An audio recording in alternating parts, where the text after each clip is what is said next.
नमस्कार। राधे राधे, हर हर महादेव। मैं आपका आचार्य देव।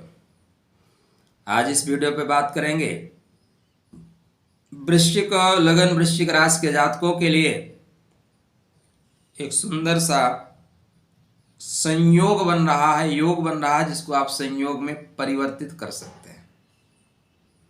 उत्तिष्ठ जागृत, उठिए जग जाइए।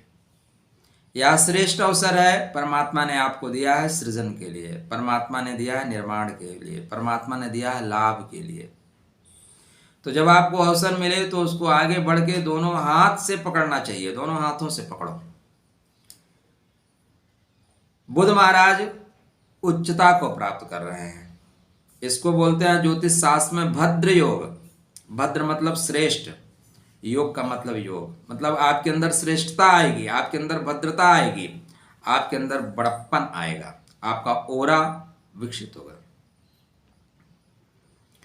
लाभ के घर में चल रहे हैं और बुध महाराज एक अकेले ग्रह हैं जो अपने ही राशि में उच्चता को प्राप्त करते हैं। कोई भी आप और प्लैनेट्स को उठा के देख लीजिए, कोई भी ग्रह अपनी राशि में उच्चता को प्राप्त नहीं करता, सिर्फ बुध ही उच्चता को प्राप्त करता है।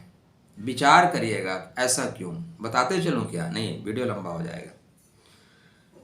चैनल को पहले सब्सक्राइब करते हुए फिर आगे की यात्रा हमारे साथ करें। तो एक सुंदर सा योग और संयोग बन रहा है। बुध महाराज उच्च के हो रहे हैं, मतलब बुद्धि आपकी उच्च की हो रही है, दिमाग आपका फाइन चलेगा, आपकी सोचने की क्षमता गजब की होगी, किसी भी प्रश्न का उत्तर टकाटक दे देंगे। भद्र योग बनेगा नहीं, लेकिन लाभ भद्र योग का आप ले सकते हैं। भद्र योग में क्या होता है, टेक्निकल ढंग से आप आगे बढ़ते हैं, तकनीकी क्षेत्र में आप आगे बढ़ते हैं। तो यदि आप कंप्यूटर विभाग में हैं, शोध के विभाग में हैं, वाणिज्य में हैं, ठीक है ना, बैंक में है, या कुछ थीसिस आप लिखना चाहते हैं, कुछ शोध है आपका जो बहुत दिन से रुका हुआ है, बुध आपके अष्टमेश हैं। अष्टम मतलब गहन सोच, गहन विचार, अष्टम मतलब गहन आध्यात्म, और अष्टम का मतलब गुप्त, पृथ्वी के नीचे पाया जाने वाला धन। अष्टम का मतलब आयु। तो यदि आप बीमार थे, आप परेशान थे, तो आयु में वृद्धि हो रही है, मुक्ति मिल रही है परेशानियों से, रोग से, ऋण से, दबाव से आराम मिलेगा आपके मस्तिष्क बल से। यहाँ पे दो तरह के योग बनेंगे, एक तो बुध महाराज उच्च के हो रहे हैं, दूसरा आपके बर्थ चार्ट पे बुधादित्य योग का निर्माण होगा। पहले हम बात करते हैं बुध महाराज की, ठीक है।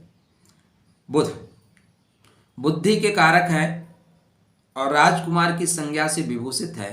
आपके बर्थ चार्ट पे समस्त कामनाओं की पूर्ति की जो जिम्मेदारी है वो बुध के पास है, और यहाँ पे बुध उच्चता को प्राप्त कर रहे हैं। तो ऐसी जगह जहाँ पे हम आनंद के साथ रहेंगे, उच्चता प्राप्त करेंगे, वहाँ पे अपने अवयवों का पूर्ण विकास करेंगे। अपने क्षेत्र में जो भी चीज़ें आ रही हैं, भाई कोई व्यक्ति है वो कल को विधायक बनता है, परसों मंत्री बन जाता है, तो अपने क्षेत्र की रोड ठीक कर देगा, अपने क्षेत्र में जो आवश्यक तत्व हैं, आवश्यक चीज़ें हैं, उनका निर्माण करेगा। बस इतनी सी सरल सी बातें हैं। तो बुध महाराज यहाँ उच्चता प्राप्त कर रहे हैं अपनी ही राशि में। चलिए एक पॉइंट बताते चलता हूँ, क्योंकि ज्योतिष सबके लिए, और ज्योतिष से सरल इस दुनिया में सिर्फ ज्योतिष ही है। तो बुध महाराज अपने ही घर में क्यों उच्च के होते हैं? बुध राजकुमार हैं। बुध एक बच्चा है, युवा बच्चा जो बढ़ रहा है, जो किशोरावस्था के नीचे है। अब आप अपने घर में हैं तो जब मन हो तो टीवी चलाइए, जब मन हो फ्रिज से कोको कोला निकालिए, फ्रिज से जो आइटम है निकालिए, खाइए पीजिए, मस्ती करिए, सामान उठाइए कहीं भी रख दीजिए, पंखा चलाइए, फिर फ्रिज चलाइए, एसी अप एंड डाउन करिए, कोई कुछ बोलने वाला नहीं, क्योंकि आप अपने घर में हैं। मस्ती करिए, कुर्सी पे उछलिए, मेज पे उछलिए, कहीं भी जाइए, बेड पे आप मस्ती करिए, दिक्कत ही नहीं है। लेकिन दूसरे के घर में होंगे, डांट दिए जाएंगे, क्या कर रहे हो, तमीज से बैठो। तो राजकुमार अपने राजभवन में है, और राजभवन में जो भी कुछ करेगा लोग सपोर्ट करेंगे। आप तीर लेके निशाना कहीं मार रहे हो, कहीं का कहीं मार दे रहे हो, तो आपके जो चमचे हैं बोलेंगे वाह वाह वाह, क्या निशाना मारा है, क्या तीर मारा है। तो भाई चमचे पहले भी खुश थे, आज भी खुश हैं। चमचागिरी बहुत, एक चमचा आसन जो है ना, श्रेष्ठ आसन है। जिसने सीख लिया वो जीवन में निरंतर उन्नति को प्राप्त करता है। तो बुध महाराज अपने राशि में इसलिए उच्चता को प्राप्त करते हैं क्योंकि यहाँ पे पहली बात तो उनका अपनी राशि है और फिर पिता का नक्षत्र है जिसका नाम है हस्त नक्षत्र। मतलब राजभवन में मस्ती कर रहे हैं और बाप भी बैठा हुआ है, तो नौकरों की हिम्मत नहीं है, किसी की हिम्मत नहीं है कि राजकुमार को कुछ बोल दे। इसलिए उच्च देखो ज्योतिष बहुत सरल है, बस टू द पॉइंट पकड़ना है। तो बुध के उच्च होते ही आपका मस्तिष्क प्रबल हो जाएगा, बुद्धि प्रबल हो जाएगी, टेक्निकल ढंग से जितनी चीजें आपको प्राप्त होनी चाहिए वो सारी चीजें प्राप्त होंगी। आप किसी से इस समय व्यापार में बढ़ना चाहते हैं, व्यापार में बढ़िए।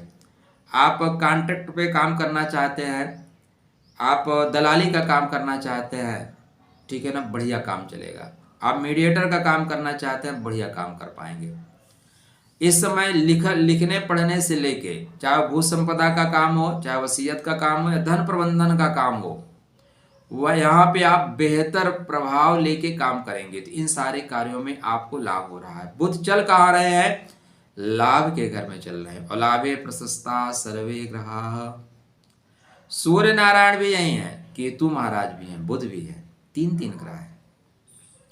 केतु से टेंशन बिल्कुल मत लीजिएगा क्योंकि लाभ के घर में ही बैठे हैं, इसलिए केतु ना तो बुध को परेशान करेंगे ना सूर्य को परेशान करेंगे। एक ऐसी स्थिति जीवन में बनती है जब हम वैर को छोड़ के अपने काम पे फोकस कर रहे हैं। सिंपल से एग्जांपल दूं, बिल्कुल सिंपल सा।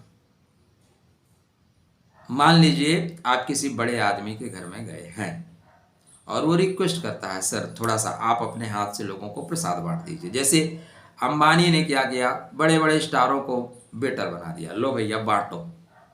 देखा है ना आपने, चाहे अमिताभ बच्चन हो चाहे जो, सब थाली लेके खड़े थे।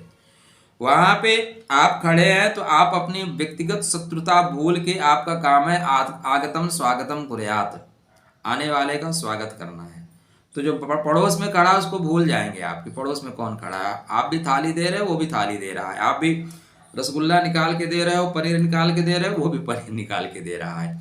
तो लाभ के घर में बैठे हुए तीन ग्रह सूर्य बुध केतु, जहां सूर्य केतु क्षत्र योग का निर्माण कर सकते हैं आपकी कुंडली में, वहीं सूर्य बुध बुधादित्य योग का निर्माण करेंगे। बुध के पीछे आदित्य, बुद्धि के साथ आपका शरीर का बल, श्रेष्ठ अवसर है मित्र, लाभ जरूर लीजिए। क्या क्या लाभ होगा? तो पहली चीज, आपके बर्थ चार्ट पे आपके लगन में ज्येष्ठा नक्षत्र चल रहा है, आपके व्यक्तित्व का विकास होगा, आपका स्वास्थ्य सुधरेगा। रेवती नक्षत्र पे प्रभाव डायरेक्ट देंगे, डायरेक्ट रेवती नक्षत्र पे बुध की दृष्टि है। तो रेवती नक्षत्र मतलब लाभ की संभावनाएं, मुक्ति की संभावनाएं, आर्थिक रूप से विकास होगा। अश्लेषा नक्षत्र भाग्य के घर में चल रहा है, तो जो अवरोध आ रहे थे उसको तोड़ दिए जाएंगे। ये कर्मा भाव और लाभ भाव का युति बन रहा है, तो कर्म से लाभ, जो आप मेहनत कर रहे हैं 100% उसका मिलेगा लाभ। पिता से लाभ, पिता तुल्य लोगों से लाभ, सरकार से लाभ, सरकारी कार्यों से लाभ, बड़े भाई से लाभ। बट बस एक चीज का ध्यान रखिएगा, आपके बर्थ चार्ट पे सूर्य केतु आपके लिए छत्र योग का निर्माण कर सकते हैं, लेकिन अगर आप सावधान नहीं रहे तो यह ग्रहण योग भी बन सकता है। एक सी परिस्थितियां हैं, आप किस परिस्थिति में जाना चाहते हो।